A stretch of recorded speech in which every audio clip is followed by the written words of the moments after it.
सातारा जिल्ह्यात फलटण आहे. ती अमावस्या होती एकतर. त्या जंगलातनं तो आला कसा तरी रात्री. जेवण झाल्यावर तो त्याच्या वरच्या मजल्यावर त्याच्या खोलीमध्ये गेला. साधारणतः 12-1च्या सुमारास खोलीमध्ये एक वेगळी वाईब तयार होते. बेचैन करणं लोकांना आसपासच्या, हे सगळं होतं तिकडे.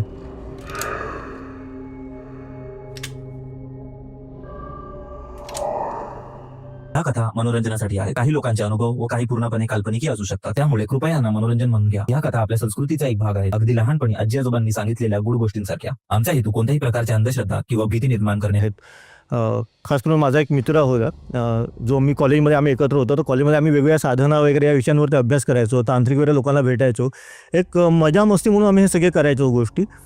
पण आम्ही शिकायचा वगैरे प्रयत्न केला होता. तर आम्हाला शेवटी एका तांत्रिकाने सांगितलं की तुम्ही याच्यामध्ये उगाच घुसू नका जास्त. हे फार म्हणजे एकदा चिकटलं तुम्हाला तर ते पटकन त्यातून सुटणं कठीण आहे. तुम्ही आत्ता मजा म्हणून करतायत, ते आयुष्यभराचं उगाच तुमचं वाटोळं व्हायचं, तर तसं काही करू नका.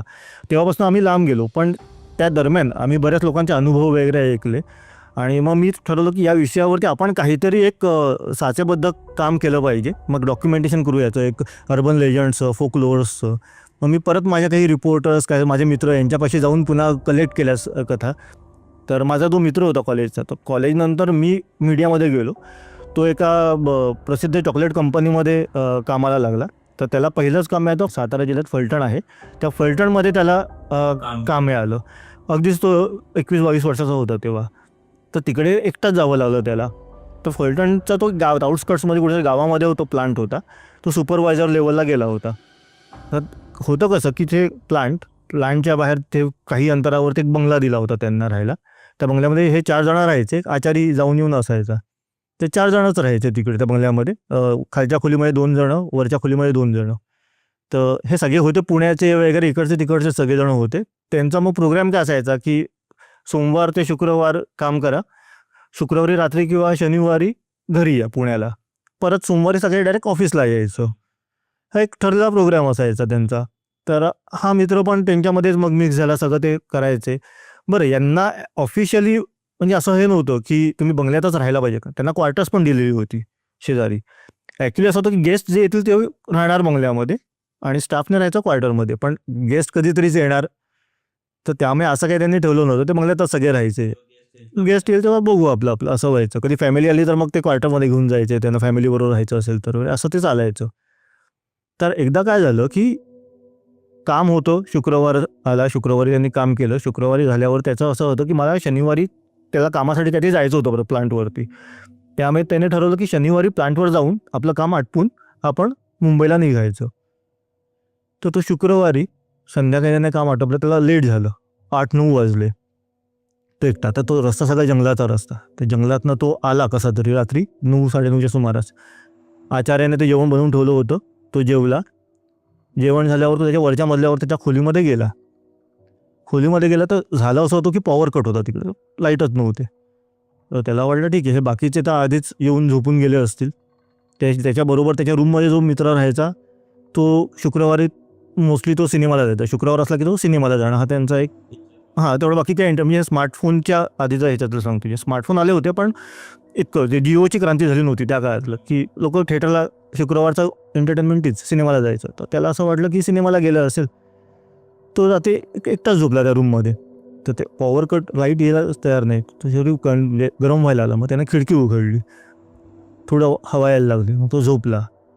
म्हणजे 10 वाजता झोपला असेल, लाईटच नव्हती तर करणार काय. तो 10 वाजता झोपून गेला. साधारणतः 12-1च्या सुमारास तो दुसरा मित्र आला. मित्र आल्यावरती असा वेगळा वास आणि आवाज वगैरे यायला लागला मित्र आल्यावरती. मग त्याने शेजारचा पलंग तिथे मच्छरदाणी वगैरे उघडून लावली आणि बेडवर कसा तरी पडला. त्याला हा झोपेत होता, त्याला फक्त ते आवाज ऐकू लागला. त्याने विचारलं काय म्हणजे फक्त सिनेमा बघून आला का, काही कुठे जाऊन आलास पिऊन वगैरे असं आलं. हां आला असेल शुक्रवारचं असं. तर त्यानं एवढंच केलं. हा झोपला. पण तोच तिथे त्या शेजारचा तो बेड होता, म्हणजे थोडंसं अंतरावर खोलीमध्येच पण वेगवेगळे बेड होते. त्या अंतरावर त्याला आवाज यायला लागला त्या माणसाचा. तो असा तणत असल्यासारखा आवाज येत होता.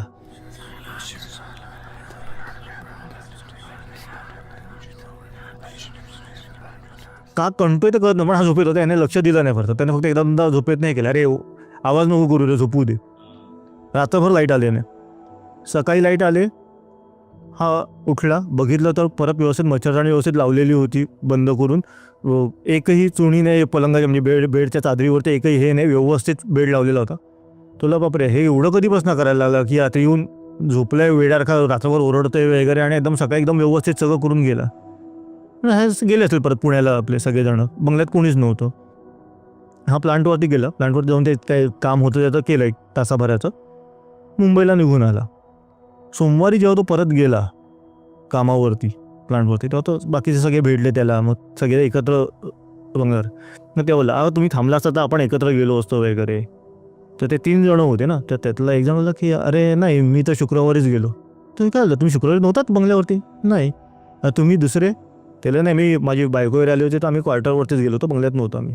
तर की म्हणजे की आम्ही फक्त दोघंच होतो बंगल्यावरती, मी आणि हा पण रात्री खूप उशिरा आला. तो बोला नाही, मी तर शुक्रवारीच गेलो होतो पुण्याला निघून. तो बोलला मग रात्री आला होता, एवढं मला आठवते नक्की, तू आला होतास रात्री 1 वाजता, 1-2च्या सुमारास. लाईट नव्हते. तर की हो, लाईट नव्हते म्हणूनच त्या सिनेमा वगैरे काही नीट बघता येत नव्हता. तिथे थिएटरमध्ये पण गरम होत होतं, ते जनरेटरवरती तो मला सिनेमा बघण्यात काही मजा नव्हती म्हणून मी निघून आलो होतो. पण मग रात्री आलो कोण होतो तुझ्याकडे? तो बोलला की नाही काहीतरी तू खोटं बोलतेस, तू आला होता. तर की नाही, मी नव्हतो आलो, मी तिकीट दाखवू का, मी गेलो होतो घरी त्याचं. तो बोलला की मला एवढं नक्की कळतंय की मला आवाज आले होते रात्रभर, आणि होतं कोणतरी पलंगावरती, आणि मी व्यवस्थित बघितलं की मच्छरदाणी काढून लावली होती. पण मग सकाळी काय होतं, सकाळी होती नाही, सकाळी लावलेली होती व्यवस्थित, सकाळी बेड व्यवस्थित होता. मग रात्री नक्की आलं होतं की नाही, पुरावा काय त्याचा? हे ह्याचं म्हणजे याला 2-3 दिवस पुढचे हे व्हायला लागलं. हा परत विषय काढायला लागला की नाही तुम्ही होतात, कोण होतं, नाही तर मला सांगा, मला भीती वाटते आता या गोष्टीची. तर मग आचार्य एक दिवस ते ऐकत होते त्यांचं. तर आचार्य बोलला, साहेब तुम्ही खिडकीवर उघडी ठेवली होती का? तर की हो. तर तुला की खिडकी उघडी ठेवू नका, ती अमावस्या होती एकतर. खिडकीतून कोणतरी आलं होतं आत्मा. इथे बऱ्याचदा असा अनुभव आला, ते मागच्या साईडला ते स्मशान वगैरे आहे, तिकडनं बऱ्याचदा असं गोष्टी घडलेल्या आहेत की कोणतरी येतं रात्रभर इथे खोलीत वावरतं, आवाज आलेत बऱ्याच जणांना. सकाळी सगळं व्यवस्थित झालेलं असं, त्रास झाला नाही काही, पण खोलीमध्ये एक वेगळी वाईब तयार होते, आवाज येणं, बेचैन करणं लोकांना आसपासच्या, वास येतो एक वेगळा, हे सगळं होतं तिकडे.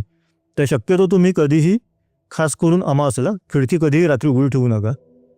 आणि मग त्याच्यानंतर त्यांनी मग म्हणजे कानाला खडाच की बाबा एकटं झोपायचंच नाही बंगल्यावरती काही झालं तरी.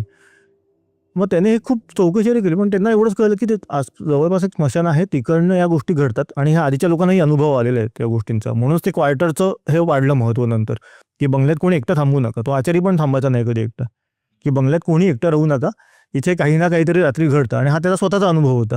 तो शनिवार रविवार जो घरी गेला होता, तुला मग तिकडे पण असं आवाज येत होते कानावर तिथे. त्यांनी एक ठरवलं की कोणी आता एकटं झोपायचं नाही बंगल्यावरती, शक्यतो क्वार्टरमध्ये झोपायचं. बंगल्यावर झोपायचं असेल तर खालच्या मजल्यावरती बरेच बेड आहेत, 4ही बेड एकाच ठिकाणी एका रूममध्ये करून आपण एकत्र झोपायचं एकाच रूममध्ये, आणि खिडकी तो उघडायची नाही, हे तर त्यांनी मग तेव्हा ठरवलंच. पण त्याने तो 2 वर्ष तिकडे होता तो मित्र, तर तो बोलला की असं ते एक तो आवाज जो होता ना, तो बोलला तो मग खूप दिवस नंतर मला तो त्रास देत होता आवाज. आता तो ती मेंटॅलिटी थोडीशी तुमची बदलते त्याच्यामुळे असेल का खरंच होता माहीत नाही, पण ती घटना ऐकल्यावरती की इथे आधी पण लोकांना असं झालेलं आहे आणि ते खरंच आपल्याला आवाज आला होता ह्याच्यात तो 100% शुअर होता.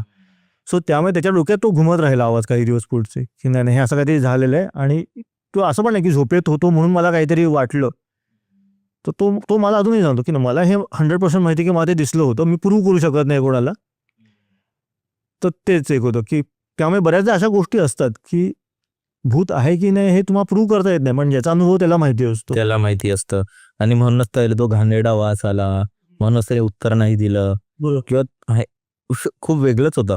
कारण एका माणसाबरोबर घडलं तर आपण बोलू शकतो की ह्याचा भास असेल, किंवा हाच दारू पिलेला असेल, किंवा बरं नसेल ह्याला. पण जेव्हा दुसरे लोक येतात ना त्या गोष्टीला व्हॅलिडेट करायला, तेव्हा आपल्याला प्रश्न पडतो की नक्की तेच होतं की काही वेगळं. तसं